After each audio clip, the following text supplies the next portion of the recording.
Staccato handguns are trusted and approved by over 900 elite law enforcement agencies, including 65 SWAT teams. When it comes to accuracy and reliability, the choice is easy with Staccato. Welcome back. You're listening to Policing Matters on policeone.com. I'm your host, Jim Dudley. And if you haven't checked us out yet, check us out on the Police One YouTube channel, and you can see our guests and me. Hey, law enforcement officers may be first on scene at a mass casualty incident or an MCI, and depending on the size, it may be overwhelming. Are we prepared to see the unthinkable? Do we know what we should do? Do we know what our priorities should be? Do we know our opposite numbers in fire and EMS and other responding agencies? Well, our guests today may have the answers to all of those questions. My guests today are Dr. Peter Antevy, EMS Medical Director for Davie Fire Rescue. And welcome to the show, Doctor. Thank you. Great to be here. And also we have Daniel Moran. He's the Assistant Fire Chief for Davie Fire Rescue, where he manages the EMS Training and Special Projects Division. Welcome, Chief Moran. Good afternoon, good morning, whenever you're listening. Happy to be here. Law enforcement officers, you have our ultimate respect. And it's an honor to be on the show today. Well, thank you. Thank you both for what you do. And thank you for your work in the mass casualty response policy and procedures, training and implementation. Tell us a little bit about what you do called Mass Casualty Mondays. Well, I guess I'll start. Please do. I'll start, but Dan really gets all the credit. And I guess I'll start, Jim, by talking about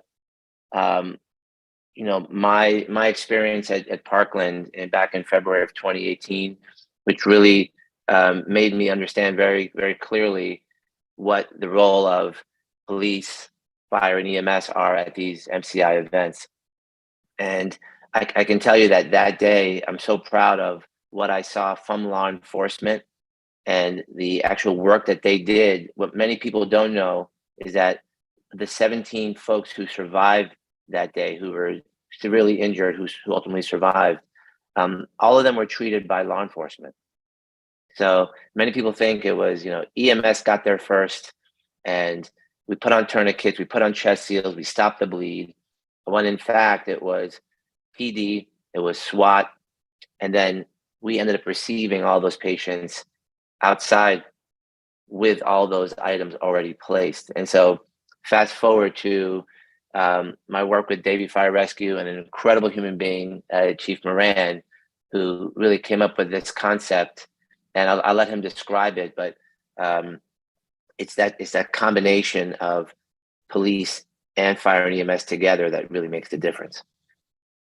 Absolutely. And I appreciate that compliment, Dr. Antevy, but I have to pass that up. So we're very fortunate in Davie. My fire chief has been a major advocate for the Stop the Bleed movement.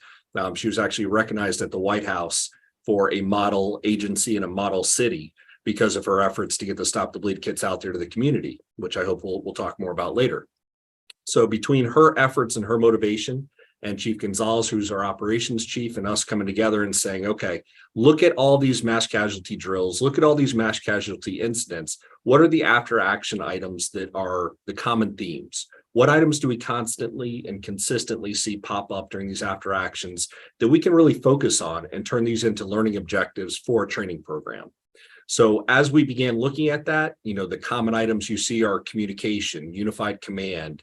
We started going through these one by one and saying, what measurable, actionable items can we look at today to really develop a program that we can, deliver consistently to the entire fire department, to the entire police department, to make sure that when these incidents do happen, they're all on the same page and we get those initial actions down perfectly. So instead of looking at an entire mass casualty drill from start all the way through to the last patient being transported, we really began to focus on those initial key action items. So we looked at communication.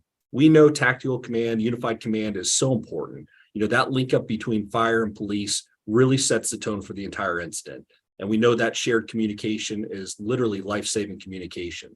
So how do we get that chief fire officer to link up with that police officer who's that commander? So we bridge that gap by looking at our dispatch centers and finding out that the police dispatch, where they operate their own dispatch, will actually allow the battalion chief en route to this call to talk to them so that we can learn where is the police officer it's taking that initial command role and where can we get to safely to make that link up happen. Once that's happened, then it really turns into, okay, what is our next priorities? Well, really and sincerely, it's what Dr. Intevi already mentioned. It's getting police officers in the door, not necessarily for the contact team. That role's already been taken care of. Not necessarily for security and evacuation. That's already happening. It's really to get those officers in to treat. And it's to give the officers the confidence that they're performing the treatments correctly and to make them repeatedly do those skills so that they build that confidence where they can do it automatically. And I really think that mindset culture change is so critically important that when you're that 7th, 8th, 9th, 10th, however many officers you need for your contact team, they're already done. Those next en route officers should be thinking, I am treating victims. That is my role en route to this call. And equipping those officers with the equipment is also equally as important. They need the tourniquets, the chest seals, the quick clot, wound packing. They need all the same materials that EMS and fire rescue have access to with them in their vehicles where they can make access in that scene quickly and begin treating the victims. I give a huge credit to our police department, our training staff, because they put together what they call a bailout kit that has all the life-saving equipment in it that I just mentioned, in addition to extra ammunition. I think that makes a lot of sense where if you're going into an active shooter environment, you want that ammo with you, and it automatically means you're bringing in the life-saving equipment that we really want them to have.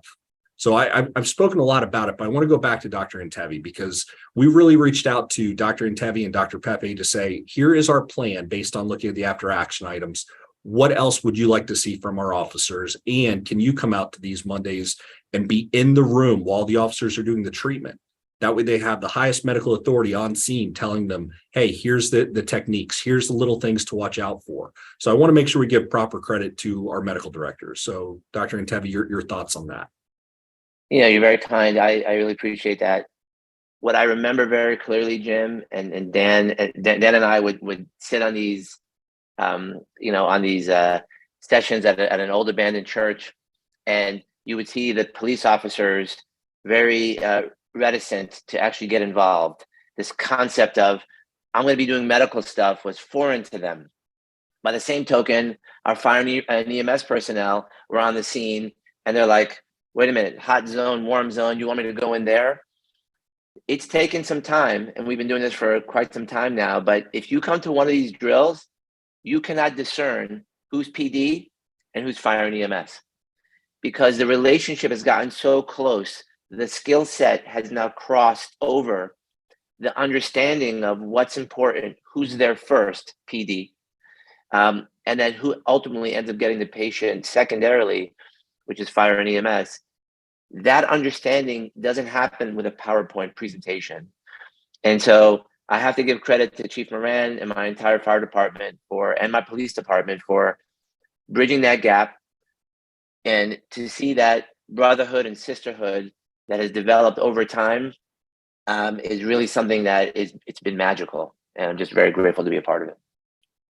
Yeah, well, that's great to hear. And you both said a lot about how important it is for communications. And you heard my introduction. Do you know who your counterpart in the other agencies are? And it is so valuable to have those relationships before the MCI. So we talk about these things, and we're talking in a neutral, we're all sitting somewhere in a safe, comfortable environment. But like I said in the introduction, we may show up on a scene that is just unthinkable. And where do you start? Are we prepared enough for, the unlikelihood or maybe the inevitable sea burn event, chemical, biological, radiological, nuclear, explosive, or a mass shooting? Health and fire responders surely know what to do when it comes to emergency medical treatment. But you both talked about, what you've seen and how you were surprised by the response of law enforcement officers.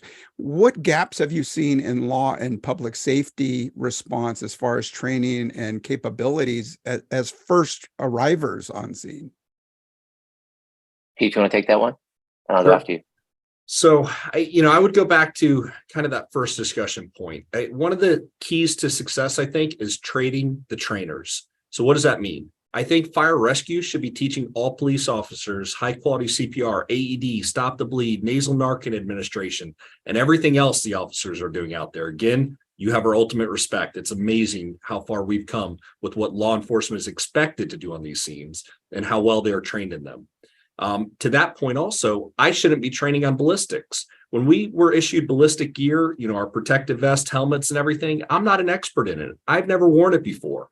I reached out to PD and said, hey, I need officers over here to train my firefighters in proper sizing, proper wearing of it, proper care and maintenance of these devices. And they were there in a heartbeat because, to your point, Jim, we knew our counterpart. We knew exactly who we needed to call. We called them by their name, said, hey, I need help. And they were there. So trade the trainers. Get with your EMS, get with your fire rescue, learn who these people are, because trust me, they want to bridge that gap as bad as you do. So talking about those type of instances that you mentioned, I think one of the big important factors is that unified command and early communication. That's everything from, it could be a medical call that officers are walking into. Let's say it's a pediatric that has, a communicable disease where we want to protect the officer. That early communication with dispatch and having fire and PD talking is so important. Common talk, straight, language appropriateness, tell them what they need to be aware of. PD needs to stay in their lane as far as working on reducing exposure to them, the officers, working on evacuation, perimeter control, looking out for POV evacuations and being aware of where they're parking their cars. On these instances, you're having fire rescue show up in large apparatus, hazmat trucks, and police officers, are amazing when they get there and tackling those initial, scene priorities. But one thing that we do see as a common theme is, where's the vehicle parked? Are you blocking the fire apparatus from gaining access to these scenes? We jokingly talk about the fire calls and where's the fire hydrant? Right behind the cop car, right? That is a common theme that we talk about and we focus on during our training. Yeah, that's a great commentary. Jim, what I'll also add on is something we've learned in EMS, which is everybody goes to the scene. But it turned out that the patients are going away from the scene. And if you look at, I'm sure everyone knows the Vegas scene, and when you look at the cell phone pings, where those patients went is basically like a concentric circle outward. Mm-hmm. And they went by POV, they went by police car, they went by Uber, they just got to the place. What are those places? Well, people are seeking care, and they're going to end up at your local emergency department. That's not even a trauma facility, but they just showed up there first. So it turns out now that when we deploy, we have to deploy assets to those facilities, right? Sending a medical director, sending an entire team, and a whole EMS team to the hospital. And the folks in Vegas gave recently a great presentation that they send an entire team of people to the hospital who set up shop right outside the emergency department, and they start to triage. So you need PD out there, you need fire and EMS out there. Speaking of the unthinkable, it was a year ago today that I was sitting in a room with medical directors from all over the world, and we were getting a presentation on dirty bombs and nuclear weapons and the possibility that they may even land here stateside. So when you look at all these incidents that have been happening, I think that the MCIs, the active shooter, active killer type of incident, I think people need to have that down pat. And that, with what Chief Moran was talking about, all those items are very important. But we do have to think outside the box to think that if there is something grander, larger, we saw that the chemical spill that can impact an entire community. I mean, we have to be ready to be able to think a little bit more broadly, think as a community as a whole, rather than on one little specific location. So if you're listening to this, you really have to think of, where do I deploy my assets around the community to actually make it work? The last thing I'll say is, and I'm going to go back to Parkland here, there were a lot of mistakes made in reunification. Okay, there's one family member who's a good friend of mine. I went to elementary school with him, Max Schachter. He did not find out that his son had died until 2:00 in the morning. That's 12 hours later when he was notified, and it was by a phone call. He was sitting in a hotel room, in a hotel lobby, where one parent at a time, they were being called in, and those parents just started crying publicly in front of a lot of different people. So there's things beyond the event also that I think everybody needs to focus on. And I will say that the federal government has put together a task force. The name is escaping me right now, but it just came out, where if a city or a region has an event, they will send all of those experts, a group of maybe 10, 15, 20 people who have been there, done that, to help with all these things that it's almost impossible to think of all the things to think about. These folks will come and help at no charge. They're just going to come in and provide their services. So that's available out there today as well. Yeah, that's great. Great support. Great to have. We've had some guests, including canine search dogs and actually comfort animals as well to go to those scenes. Yes. Yes. So different agencies. So Chief Moran, you talked a little bit about, you mentioned unified command, and we all train in our silos. And then when we get together, inevitably at a unified command, there is a difference of priorities. How do you reconcile a unified command from different staging areas? So in the past, I've worked with my friends in fire, and they want to get right up on it, put the wet stuff on the red stuff, and we are several blocks away at another command post. How do you reconcile those? We see it on calls, we see it in training drills. PD will have their command post, FD's got their command post, everybody's huddled up. We're not talking to each other. And even worse than that is I'll hear the fire incident commander saying, I need a PD rep. I need a PD rep. Somebody needs to come to the command post, and nobody goes. So I would actually speak more for a fire audience listening and say, send a firefighter to the police command post if you have to. Remember, as a fire incident commander, you're in charge of all the firefighters in that scene. You can assign one of them to go to a PD command post to bridge that gap. Ideally, what I would say is a best practice, though, speaking more for our law enforcement, is to practice this on every call that you're on. So if PD and FD are on a call together, you really need to get in that habit of making that link up happen, get the command where everybody's talking to each other, everybody knows what the other party's doing, and make that your routine. Whether that's a hazmat call, a structure fire, a bad vehicle crash, in the fire world, ICS is practiced regularly every day. Even for a fire drill, fire alarm, you're hearing instant command being established. You're hearing the initial scene actions being called for. In the police world, from my knowledge, a lot of departments do not do that. That is not a part of their normal culture. It's not something that you're going to hear. Everybody's NIMS compliant. Everybody's taken the ICS courses. But when it comes to the real world calls, you don't necessarily see it happening on the small scale. You have to practice it. It has to be something that's embedded into your culture. I would love to see police cars with a green light on top. Why green light? That's establishing command.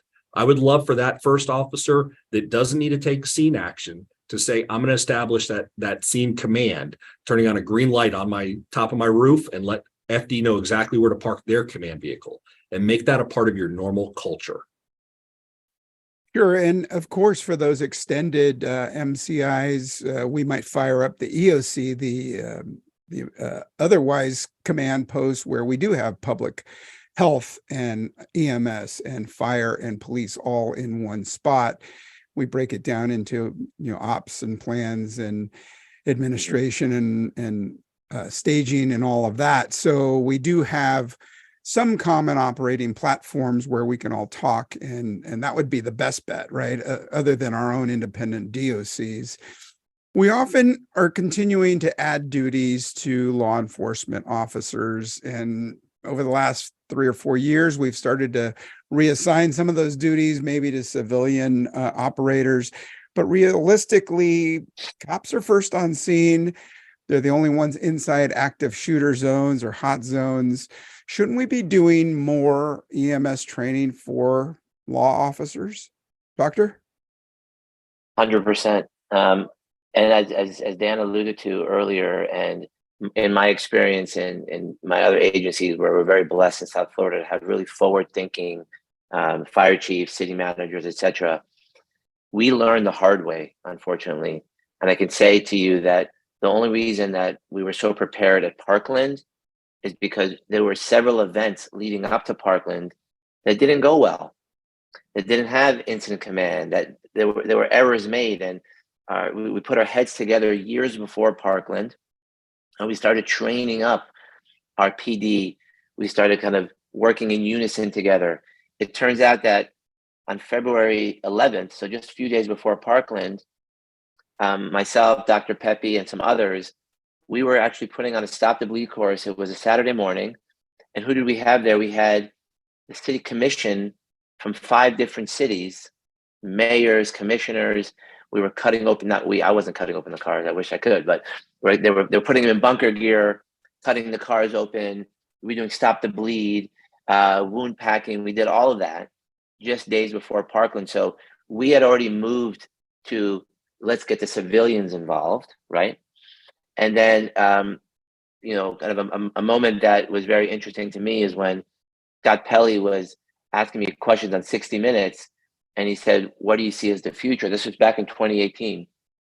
I said, there's going to be a tourniquet in every classroom. There's going to be a tourniquet in every glove box. And he took off his glasses and he says, is that really the future that we live in? And I said, that's exactly the future we live in. So the future here is that police officers have to be basically at the level of an EMT. If you think about it, of a high performing EMT, where all the basics, they have that skill set. And I think as we move forward, that's just going to have to be a standard that we apply to PD because of how important their role is in these types of situations. Chief, anything to add to that? Yeah, I'm just going to go back to my initial comment. Law enforcement officers are such true professionals. And my experience with them has been if you give them the tools, you give them the proper training, they become so involved on these calls. It's not that officers want to stand back or stay away from a medical call or medical treatment. It's just, what has their training and experience been up to this point? I think that trade trainers concept is so important. Have that fire EMS person teaching the medical skills to the officers. Give them the experience, give them that practice time to actually be able to use the skills in front of you and get them confident so that when they show up on these calls, they're able to provide the same level of care as any EMT or paramedic would on those scenes. Because at the end of the day, they're basic life support skills that can be taught, they can be learned, and they can be applied by anybody, and definitely the true professionals that the law enforcement officers are. And actually, Jim, I'm gonna mention one more thing because this just reminded me of it. That I was at the city commission meeting the other day in Coral Springs, and they were awarding a police officer who saved the life of a citizen who was cleaning out his gun. He shoots himself in the arm. This guy was bleeding out, and this officer came on. He put a tourniquet on. He had, he did the packing. This guy would have died were it not for the actions of this officer. So, and we've had that at Davie. Remember Chief Moran, where we had a Florida Highway Patrol who just had learned Stop the Bleed. A lady goes right into the one of those metal medians, and that metal kind of sliced right through her car, right into her femur. Massive wounds. And this officer, with his fresh new bleeding control kit, put on that tourniquet and saved her life. And we actually had the news cameras come out after she got discharged from the hospital. But that's all a testament to the fact that, we're talking about these big bad things and nuclear war and active killer, active shooter, but there's people every single day who are bleeding out on highways and byways across our communities that could be saved by our incredible law enforcement officers. Yeah, I'm with you there. Hey, I'd like to ask you more about the civilian component, but first I'd like to take a moment and thank our sponsor. Choose the handgun trusted by over 900 law enforcement agencies across the country. With Staccato, you can feel confident knowing you aren't sacrificing incredible accuracy for reliability. Whether you're protecting your family at home or on duty, Staccato has your back. Military and law enforcement receive discount pricing through the Staccato Heroes program. Visit www.staccato2011/heroes program.com to learn more. That's Staccato, STACCATO 2011/heroes-program.com Welcome back. We're speaking with Dr. Peter Antevy, EMS Director, and Assistant Fire Chief Daniel Moran from Davie, Florida, talking about Mass Casualty Mondays. What are the challenges to creating a system to get aid to those injured at a mass casualty scene? Would you say an agency, what would you say to an agency if they're thinking about starting up such a program? Doctor? Yeah, I'll start. I'll say that there's some very important things that for many years, people thought that EMS, fire and EMS were the first people on the scene. Well, it turns out that we're fourth, right? So who's first? It's the people who are right there, right? Who are in the building, who are on the scene. There's a bleeding kit accessible very easily to them. That's number one. Second is our dispatch, telecommunicators, right? So you call 911, and if the person on the other end of the line understands bleeding control, knows to tell you what exactly to do, that's extremely important. They're the second most important people as far as in order. Third, we just talked about it, PD, right? Our police officers are going to be in there. They now have the capability of doing that. And then fourth is fire and EMS. So if you have an RTF and that RTF is able to even enter into the building, that's great. However, that shouldn't be what you're relying on. That should be your kind of the fourth backstop, if you will. And I think everyone needs to focus on getting these devices out to the masses, similar to now what we're doing, Jim, with Narcan, where we're now just making Narcan massively available because of the opioid problem that we have in this country, and then with people dying. We're now distributing the actual fix, if you will, whether it be a tourniquet, a dose of Narcan, out into the community. Yeah, I mean, just to add to that, again, my fire chief is a passionate advocate for the Stop the Bleed program. May 25th is National Stop the Bleed Day. We're going to be doing training here at the fire department to teach first responders. And I say that because, as you just heard from Dr. Antevy, the civilian population truly is the first responder, as my fire chief calls it. I do have a concern, though, Doc. I got to tell you, my law enforcement officers, my buddies, out of love, will call me a second responder. And they're the true first responders. Now I fear they're going to call me a fourth responder. We're just going in the wrong direction here. But I will tell you, that Stop the Bleed program is so critically important. We have to get out in front of the community and say, this is important. So my fire chief actually changed ordinance. So we have a law in the town of Davie that actually requires, if you have an AED required in your location, you will have a Stop the Bleed kit in your location as well. I've written state of Florida EMS matching grants where we've given brand new kits to every business in the town of Davie. So it's not just these larger places, it's any location that's required to have an AED will have a Stop the Bleed kit in it. So not only do you have to train the community in it, but you also have to give them the equipment that they need. And I think together that is definitely life-saving information that we have to get rolled out to everywhere. It's very much needed. Yeah, that is such a great idea. And when the AED rollouts came, I don't know, 15 years ago, we had to privately fund to get them in places. It's a great idea. And actually, I've gone through my own neighborhood CERT, my community emergency response team training. And I've been retired for 10 years now from the police department. But I took the training, Stop the Bleed sponsored training. I bought a couple of tourniquets afterwards and threw a pack with some compresses in the trunk of my car. Shouldn't we be training civilians more as a force multiplier? And what should that look like? That's a great question. It's very interesting that you say that. My personal opinion is that, and again, is it possible through high schools? I'm not so sure, but I think that everyone really needs to kind of understand some basics, right? So we already know about CPR. If you look at statute, Florida, unfortunately, one of the last states in the union to approve this, but now most states in this country, Jim, if you're a high school student, in order to graduate, you have to go through CPR training, period, right? I think that now needs to be expanded because you have so many items. So we talk about Stop the Bleed. That's something that's also very important. That should be a requirement. So we live in an environment nowadays where you can walk outside, you could walk to the mall, and you may be involved.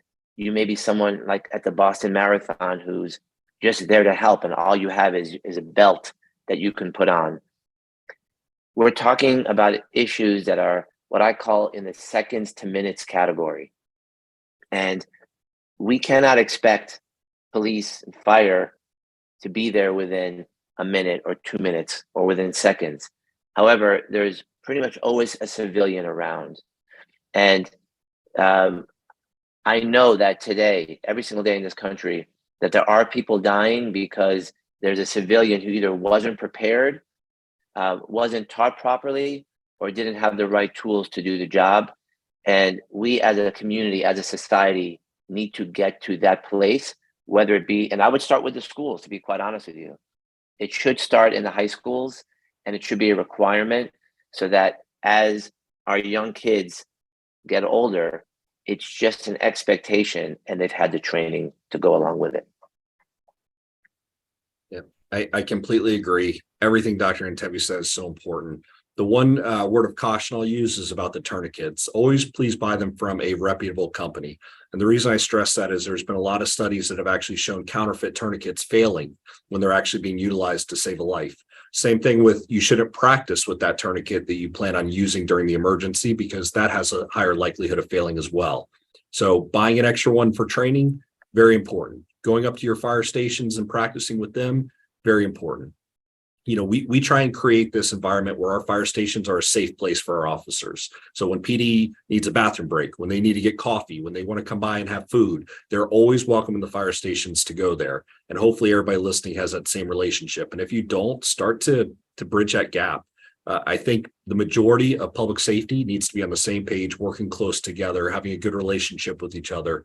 And, you know, getting to that point where you're there so you can practice these skills is very important. Getting the community involved and having public events, very important as well. And Jim, I want to add on one additional thing, because I just did it at my company. So we have about 40 people at my company, and we spent 2 hours. It was really just 90 minutes, and then we had lunch afterwards. But we went through AED, stop the bleed, CPR training, and it was all. So we had 3 different areas that we did this, and we just cycled people through 30 minutes, 30 minutes, 30 minutes, and we had lunch. So within 2 hours, we trained up, there were a few medical people in the room, but for the most part, lay people. So I think businesses around this country need to at least do that as well. So that's just another way of getting our civilian population informed and getting them ready to be involved. Yeah, no, it was great. It was great experience doing hands-on and using the tourniquets. And I've heard the complaints, Chief Moran, about even on websites that we all shop on every day, selling these tourniquets that are, they're pretty flimsy and the elastic is no good. So I hear you there. So, and I back you on investigating where you're getting it from. And I think the American Red Cross sells them, and I think they're probably pretty good. So I want to wrap it up, respectful of your time. Thank you so much both for showing up. How can our listeners and viewers find out more about training? Chief? Well, I'll begin with, courtesy of my fire chief, NFPA 3000, which is the National Fire Protection Association, has developed an online training course for learning what that's about for active shooter hostile event response. I think that's a best practice. And just before a lot of officers immediately say the fire guy's pushing fire stuff, let me just stop and say this is a multi-discipline board and technical committee.